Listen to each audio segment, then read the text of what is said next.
पल्लवी, तुम्हारे चेहरे पर कुछ लगा है। शरद ने पल्लवी के चेहरे की ओर इशारा करते हुए कहा। वह उसकी अच्छी सहकर्मी भी थी और अच्छी दोस्त भी। कहाँ? पल्लवी ने अपने चेहरे पर उंगलियां फिराते हुए पूछा। यहाँ। शरद ने आगे झुककर जैसे ही पल्लवी के गाल को छुआ, वह दर्द से कराहते हुए पीछे हो गई। संजीव ने तुम पर फिर से हाथ उठाया। शरद ने उसकी आंखों में झांकते हुए प्रश्न किया। ऐसा कुछ नहीं है, बेख्याली में कुछ लग गया होगा। मैं अभी आती हूँ। पल्लवी नज़रें चुराती हुई उठकर वहाँ से जाने लगी। अपने जिस्म पर पड़े निशानों को कब तक मेकअप से छिपाती रहोगी पल्लवी? मैं अब भी कहता हूँ, मेरा हाथ थाम लो।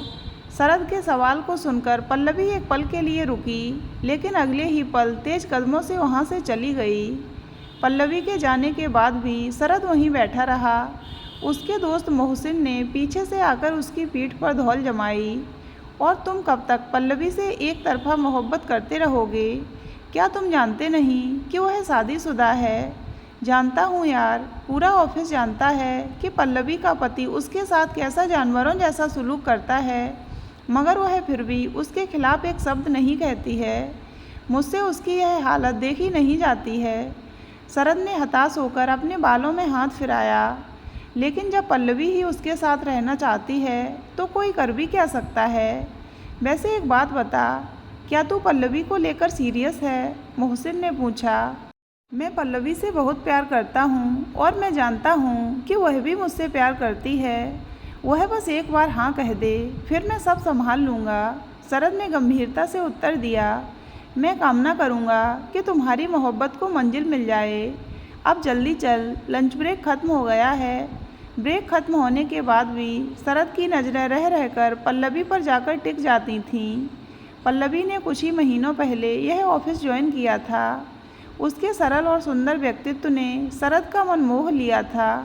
उसे पता था कि पल्लवी शादीशुदा है, इसलिए उसने अपनी भावनाओं को मन में ही रखा और मर्यादा की लकीर पार नहीं की। पल्लवी सबसे बहुत कम बात करती थी, पर जब शरद ने पल्लवी की तरफ दोस्ती का हाथ बढ़ाया तो उसने खुशी खुशी थाम लिया।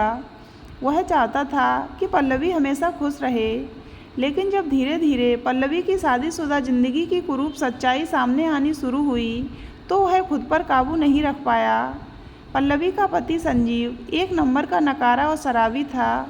वह अक्सर पल्लवी के साथ मारपीट करता था, जिसके निशान वह कई दिनों तक मेकअप के सहारे छिपाती रहती थी। पल्लवी की हालत देखकर शरद का मन तड़प उठता था। वह बस किसी तरह उसे इस नर्क से मुक्ति दिलाना चाहता था और इसके लिए कुछ भी करने के लिए तैयार था, लेकिन इस बात से डरता था कि कहीं पल्लवी उसे गलत न समझ ले। इसी उधेड़-बुन में उस दिन उसने पल्लवी को अपने दिल की बात बता दी। शरद को लगा था कि वह उसकी बात सुनकर नाराज़ हो जाएगी, लेकिन पल्लवी की प्रतिक्रिया तो उसकी उम्मीद के बिल्कुल परे थी।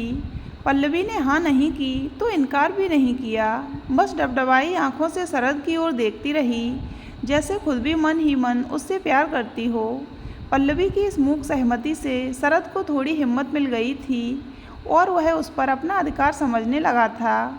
इसी अधिकार के नाते वह पल्लवी से कहता था कि वह संजीव को छोड़कर उससे शादी कर ले, मगर पल्लवी को पता नहीं किस बात ने अब तक रोक रखा था। शरद ने गहरी सांस ली और अपने काम में व्यस्त हो गया। अगले दिन शाम के समय पल्लवी अपने ऑफिस के बाहर सड़क पर ऑटो रिक्शा का इंतज़ार कर रही थी। शरद उसी समय बाइक से अपने घर जाने के लिए निकल रहा था। वह पल्लवी को देखकर रुक गया। पल्लवी, आओ, मैं तुम्हें तुम्हारे घर तक छोड़ देता हूँ। पल्लवी बिना कुछ कहे बाइक पर बैठ गई। रास्ते में उसने शरद को एटीएम के सामने बाइक रोकने के लिए कहा और बाइक से उतरकर भीतर चली गई।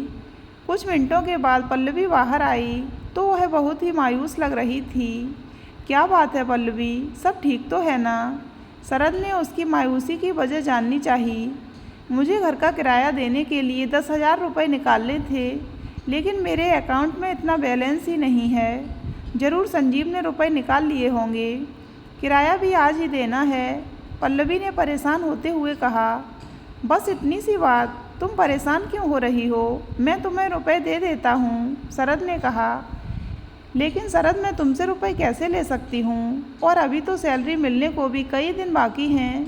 लेकिन कुछ नहीं, मैं अभी रुपए निकाल कर लाता हूँ। शरद एटीएम से रुपए निकाल लाया और पल्लवी के हाथ में नोट पकड़ा दिए।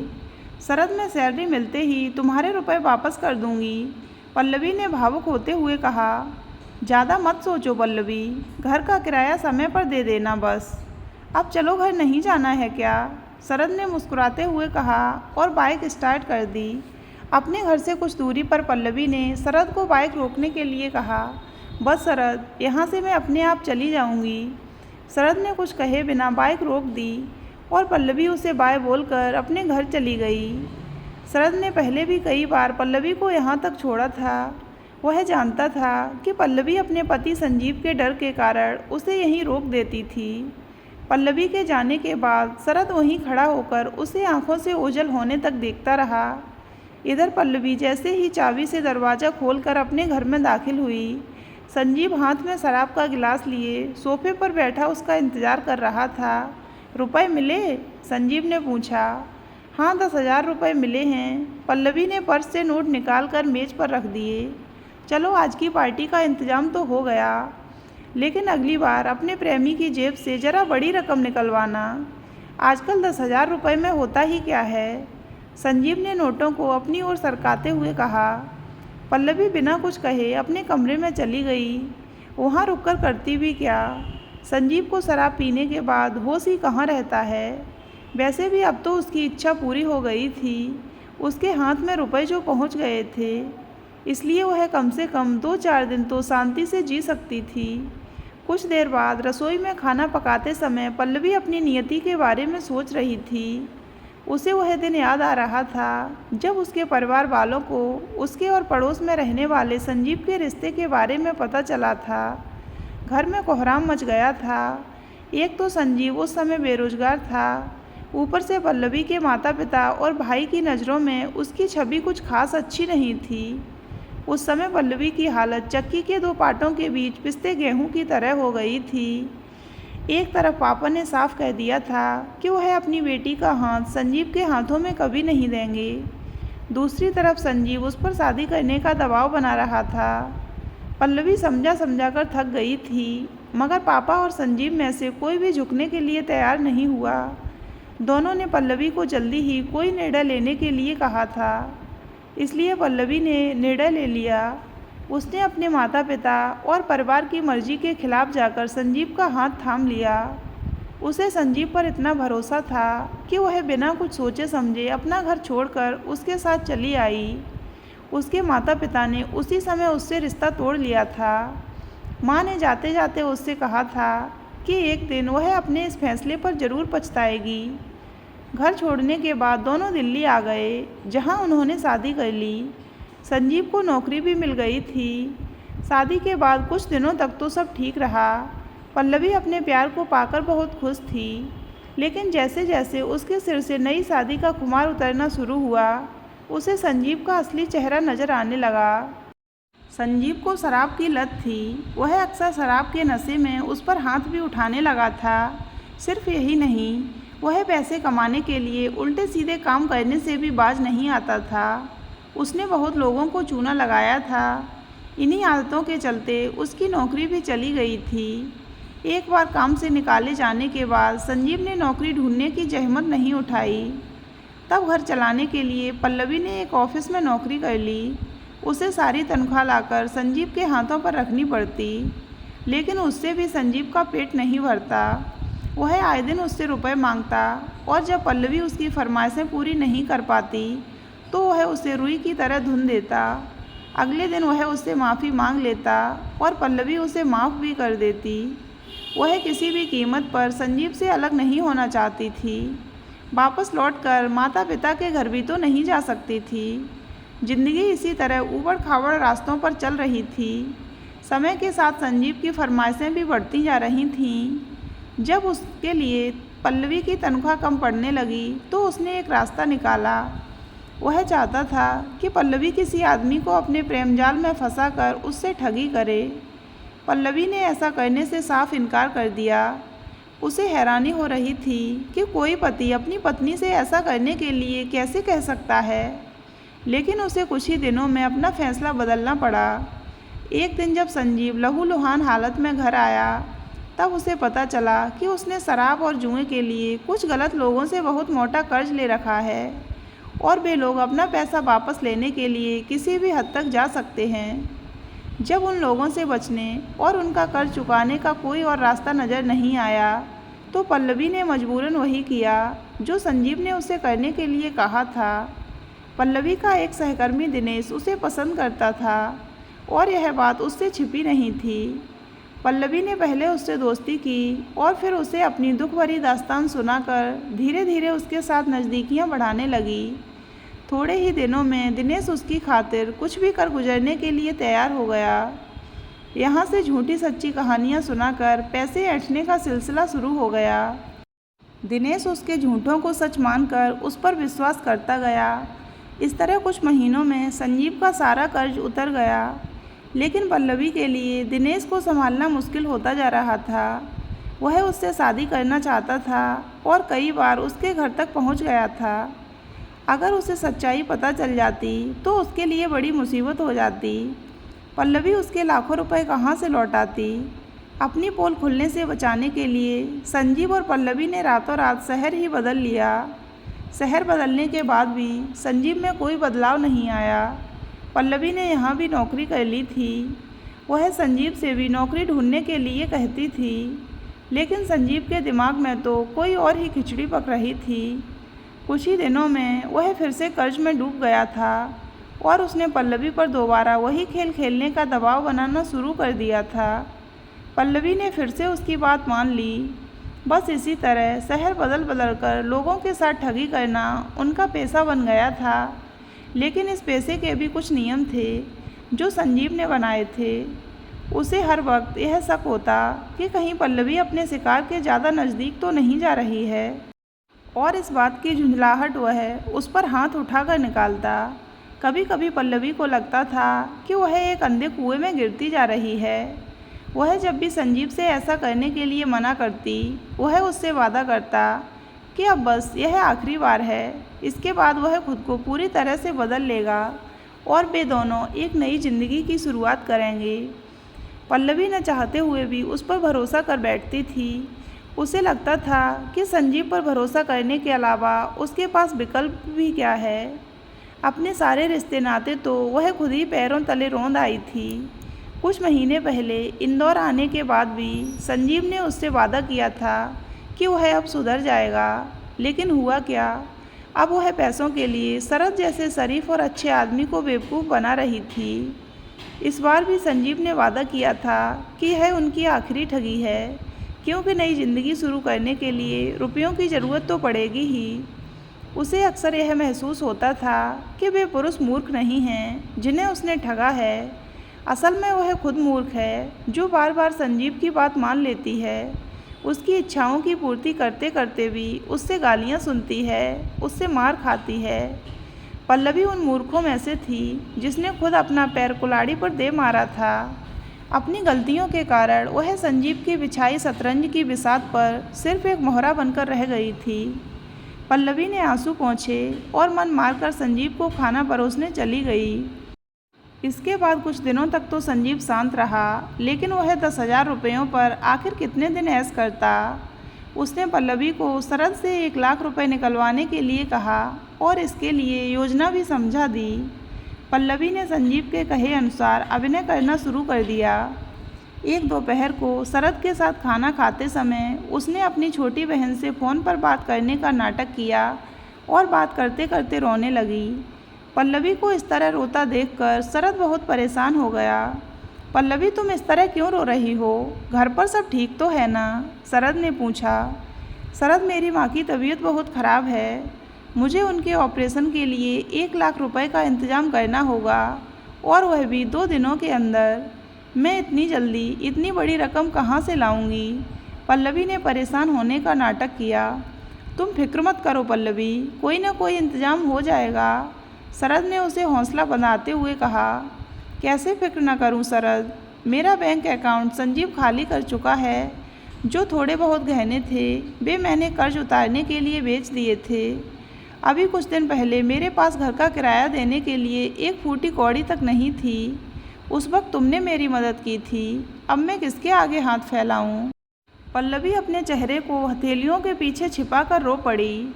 शरद अपनी कुर्सी खींचकर पल्लवी के पास ले आया और उसके कंधे पर हाथ रखकर कहा, पल्लवी सब ठीक हो जाएगा, पहले तुम रोना बंद करो। शरद को पिघलता देखकर पल्लवी ने उसकी बाहों को कसकर पकड़ लिया और अपना सिर उसके कंधे पर टिका दिया और रोते हुए कहा, अगर माँ को कुछ हो गया तो मैं खुद को कभी माफ़ नहीं कर पाऊँगी। मैं क्या करूँ, मुझे कुछ समझ में नहीं आ रहा है। मैं बहुत अकेली हो गई हूँ शरद। तुम अकेली नहीं हो पल्लवी, मैं हमेशा तुम्हारे साथ हूँ। शरद ने पल्लवी के हाथ पर अपना हाथ रखा। वह उसके चेहरे पर उभरती कुटिल मुस्कान से बेखबर था। अगले दिन ऑफिस पहुँचने से पहले ही पल्लवी को मालूम था कि शरद ने रुपयों का इंतजाम कर लिया होगा। आखिर उसने अभिनय भी तो कमाल का किया था। पल्लवी का अंदाज़ा बिल्कुल सही निकला। शरद ने लंच ब्रेक के समय उसके हाथ में 1,00,000 रुपए थमा दिए। थैंक यू सो मच शरद, मैं तुम्हारा यह एहसान कभी नहीं भूलूंगी। मैं जल्द से जल्द तुम्हारे सारे पैसे लौटा दूंगी। पल्लवी ने कृतज्ञता व्यक्त करते हुए कहा। कैसी बातें करती हो पल्लवी, क्या मेरा सब कुछ तुम्हारा नहीं है? अब बातें करने में समय बर्बाद मत करो, जाओ और अपनी बहन को यह रुपए दे दो। शरद ने मुस्कुराकर उसका माथा चूम लिया। पल्लवी ने एक बार फिर से शरद को धन्यवाद कहा और रुपए लेकर अपने घर आ गई। 1,00,000 रुपए देखकर संजीव खुशी से उछल पड़ा और एक पल गवाए बिना पल्लवी के हाथ से नोट झपट लिए। अरे वाह पल्लवी, आज तो तुमने कमाल ही कर दिया। अच्छा यह बताओ, शरद को तुम पर शक तो नहीं हुआ? नहीं हुआ। वेरी गुड, अब अगली बार 2,00,000 से कम मत मांगना, संजीव ने हिदायत दी। लेकिन संजीव, इस तरह बार बार बहाने करके ज़्यादा रुपए मांगूंगी तो शरद को मुझ पर शक हो जाएगा, पल्लवी ने तर्क दिया। पल्लवी, तुम अपने छोटे से दिमाग पर ज़्यादा जोर मत डालो। यह शरद तुम पर पूरी तरह से लट्टू हो चुका है। इसका जितना फ़ायदा उठा सकती हो उठा लो, फिर कोई नया बकरा फंसा लेना, संजीव ने बेशर्मी से हंसते हुए कहा और चलता बना। संजीव के जाने के बाद पल्लवी का हाथ अनायास ही अपने माथे पर चला गया। जब शरद ने उसके माथे को चूमा था तो उसे अजीब सी सुखद अनुभूति हुई थी। शरद ने उसे भीतर तक छू लिया था। आज से पहले उसने न जाने कितने लोगों के साथ प्यार का नाटक किया था, मगर उसे ऐसा तो कभी महसूस नहीं हुआ। सिर्फ यही नहीं, शरद के रुपए संजीव को देते समय उसे ग्लानि हो रही थी। वह संजीव के पूछने पर इनकार कर देती थी, लेकिन सच तो यह था कि उसे शरद का साथ अच्छा लगने लगा था। पल्लवी को आभास हुआ कि उसका मन भटक रहा है। वह शादीशुदा होते हुए भी पता नहीं क्या क्या सोचने लगी थी। उसने मन ही मन खुद को फटकारा और अपना ध्यान बटाने के लिए घर के काम में व्यस्त हो गई। 1,00,000 रुपए मिलने के बाद भी संजीव का पेट नहीं भरा। उसने जल्द ही सारे रुपए उड़ा दिए और पल्लवी को शरद से दोबारा रुपए मांगने के लिए मजबूर करने लगा। इस बार उसके लालच के साथ रुपयों की मांग भी बढ़ी थी। पल्लवी के इनकार करने पर वह उसे प्रताड़ित करने लगा। इधर ऑफिस में पल्लवी और शरद के बीच नज़दीकियां बढ़ती जा रही थीं। संजीव का बुरा बर्ताव आग में घी का काम कर रहा था। संजीव के दिए जख्मों को शरद के प्रेम का मरहम भरने लगा था। पल्लवी के प्रति शरद की परवाह उसे शरद की तरफ खींचती चली जा रही थी। जब पल्लवी शरद के करीब होती तो खुद को बेहद सुरक्षित महसूस करती थी। उसे लगता था कि शरद की बाहों में ही उसका घर है। पल्लवी के लिए प्यार का नाटक धीरे धीरे सच होता चला गया। उसने बहुत कोशिश की, मगर वह खुद को शरद के प्यार करने से रोक नहीं पाई। पल्लवी ने निश्चय कर लिया था कि अब चाहे जो हो जाए वह शरद से कभी रुपयों की मांग नहीं करेगी। अपने इनकार का खामियाजा पल्लवी को कई बार भुगतना पड़ा। संजीव बात बात में राई का पहाड़ बनाकर उस पर हाथ उठाने लगा। उसे शक था कि पल्लवी उसे धोखा दे रही है। जब शरद ने उसके जिस्म पर पड़े निशानों को देखा तो वह अपने आपे से बाहर हो गया। आज मैं संजीव को छोड़ूंगा नहीं, उसे ऐसा सबक सिखाऊंगा कि वह ज़िंदगी भर याद रखेगा, शरद ने गुस्से में दांत पीसते हुए कहा और बाहर जाने लगा। नहीं शरद, तुम ऐसा कुछ नहीं करोगे, पल्लवी ने उसे रोका। इतना कुछ होने के बाद भी उस आदमी की तरफदारी कर रही हो? शरद ने आश्चर्य से पूछा। मैं किसी की तरफदारी नहीं कर रही हूँ शरद, मैं बस इतना चाहती हूँ कि तुम संजीव से दूर रहो। तुम नहीं जानते हो कि वह कितना घटिया आदमी है, कैसे कैसे लोगों के साथ उसका उठना बैठना है। पल्लवी ने उसे समझाया। मैं किसी से डरता नहीं हूँ पल्लवी। शरद जोश में आ गया था। लेकिन मैं तो डरती हूँ, अगर तुम्हें कुछ हो गया तो मैं क्या करूँगी? पल्लवी ने सिर झुका कर कहा। तो शरद ने उसे सीने से लगा लिया। ओह पल्लवी, मैं तुम्हें इस हाल में नहीं देख सकता। तुम संजीव को छोड़ क्यों नहीं देती? मैंने पहले भी कहा था पल्लवी, मैं हमेशा तुम्हारा ख्याल रखूँगा। बस एक बार मेरा हाथ थाम लो। संजीव मेरी जान ले लेगा मगर मुझे तलाक नहीं देगा। मैंने देखा है कि वह किस हद तक जा सकता है। शरद, मैं चाह कर भी उसे नहीं छोड़ सकती हूँ। पल्लवी की आंखों से आंसू टपक पड़े। क्या तुम मुझसे प्यार करती हो? हाँ शरद, मैं तुमसे बहुत प्यार करती हूँ। तो फिर मेरे साथ भाग चलो। शरद, यह तुम क्या कह रहे हो? यह मजाक का वक्त नहीं है। पल्लवी हैरान हो गई। मेरी आंखों में देखो पल्लवी, क्या तुम्हें लगता है कि मैं मजाक कर रहा हूँ? मुझ पर भरोसा करो, बस एक बार हाँ कह दो, फिर हम दोनों यहाँ से बहुत दूर चले जाएंगे, जहाँ तुम पर उस संजीव का साया तक नहीं पड़ेगा। शरद ने पल्लवी की आंखों में झांकते हुए कहा। शरद की आंखों में अपने लिए प्यार की गहराई देखकर पल्लवी सिहर उठी। उससे कुछ कहते नहीं बना। उसने शरद से सोचने के लिए कुछ वक्त मांगा और अपने घर चली गई। कुछ दिन बीत जाने के बाद भी पल्लवी ने शरद को जवाब नहीं दिया था। संजीव ने उसे जलील करने में कोई कसर नहीं छोड़ रखी थी। एक रात जब उसके कोप का भाजन बनने के बाद पल्लवी बिस्तर पर पड़ी कराह रही थी, उस वक्त उसके कानों में शरद की कही बातें गूंज रही थीं। सालों पहले उसने अपने माता पिता की बात न मानकर जो गलती की थी, उसकी कीमत वह आज तक चुका रही थी। संजीव पर भरोसा करके उसने अपनी ज़िंदगी की सबसे बड़ी गलती की थी, इसलिए आज वह शरद पर भरोसा करने से भी डर रही थी। हालांकि उसने शरद की आंखों में अपने लिए जितना प्यार देखा था, उसका आधा भी उसे संजीव की आंखों में कभी नज़र नहीं आया था। मगर अब वह कोई भी कदम उठाने से पहले पूरी तरह निश्चिंत हो जाना चाहती थी। वह जानती थी कि इस तरह संजीव को धोखा देकर शरद के साथ भागना गलत होगा, लेकिन अगर वह संजीव से अलग होने या तलाक लेने की कोशिश करेगी तो शरद के सामने उसकी सारी असलियत आ जाएगी। शरद को पता चल जाएगा कि पल्लवी उसे किस तरह मूर्ख बनाकर उससे पैसा ऐंठती रही और वह उससे नफरत करने लगेगा। नहीं, वह किसी भी कीमत पर शरद को खोना नहीं चाहती थी। आज तक उसने गलत काम के लिए झूठ और धोखे का सहारा लिया, तो अब एक आखिरी बार अपने प्यार को पाने के लिए ही सही। पल्लवी के दिल से डर खत्म हो गया था। वह शरद को पाने की खातिर किसी भी हद तक जाने के लिए तैयार थी। वह कई सालों से जिस पिंजरे में कैद थी, अब वह उसे तोड़कर उड़ जाना चाहती थी। पल्लवी ने धीरे से मोबाइल उठाकर शरद का नंबर डायल किया और उसके फ़ोन उठाने पर बस इतना कहा, मैं तैयार हूँ शरद। अगले दिन पल्लवी शरद की बताई जगह पर उससे मिलने गई। शरद ने उसे पूरी योजना बताई। पल्लवी ने अपनी सहमति दे दी और घर वापस आकर सामान्य व्यवहार करने लगी, जिससे संजीव को उसके ऊपर जरा भी शक न हो। 3 दिन बाद शरद के कहे अनुसार पल्लवी ने अपने कपड़े, कुछ ज़रूरी कागजात और कुछ रुपए एक बैग में रख लिए। उसने बैग को पलंग के नीचे छिपा कर रख दिया। उस रात भी संजीव रोज़ की तरह नशे में धुत होकर घर आया था। पल्लवी ने कुछ मीठे बोलकर उसे थोड़ी और शराब पिला दी। थोड़ी ही देर बाद संजीव बेसुध हो गया। पल्लवी ने धीरे से अपना बैग निकाला और घर के बाहर चली आई। बाहर आकर वह रेलवे स्टेशन के लिए टैक्सी में बैठ गई। कुछ दूर तक वह बार बार पीछे मुड़कर देखती रही। उसे डर था कि कहीं संजीव उसका पीछा तो नहीं कर रहा है। रेलवे स्टेशन पहुंचकर उसकी जान में जान आई। उसने अंदर जाकर देखा तो पाया कि शरद पहले से ही वहां उसका इंतज़ार कर रहा है। उसने अगली ट्रेन की 2 टिकटें भी ले ली थीं। तुम ठीक हो ना? शरद ने पूछा। मैं ठीक हूँ शरद, हम कहाँ जा रहे हैं? बस कुछ ही मिनटों में जम्मू जाने वाली ट्रेन आती होगी। मैंने उसी की 2 टिकटें ले ली हैं।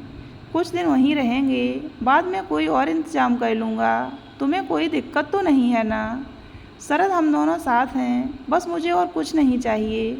तभी ट्रेन भी आ गई। पल्लवी और शरद ट्रेन में चढ़कर एक खाली बर्थ पर बैठ गए। तुम सो जाओ पल्लवी, जब सुबह तुम्हारी आंखें खुलेंगी तो एक नया सवेरा तुम्हारा इंतज़ार कर रहा होगा, शरद ने मुस्कुराते हुए कहा। पल्लवी ने उसके कंधे पर सिर टिकाकर आंखें बंद कर लीं। वह कुछ ही देर में नींद के आगोश में समा गई। सुबह जब पल्लवी की आंख खुली तो ट्रेन एक स्टेशन पर रुकी हुई थी और शरद उसके पास नहीं था। उसे लगा कि वह शायद स्टेशन से कुछ लाने के लिए उठा होगा, लेकिन जब कुछ मिनटों के बाद भी शरद वापस नहीं आया तो पल्लवी घबरा गई। उसने पूरे डिब्बे में देख लिया, लेकिन शरद वहाँ नहीं था। शरद, शरद! वह खिड़की से बाहर झांककर उसे पुकारने लगी।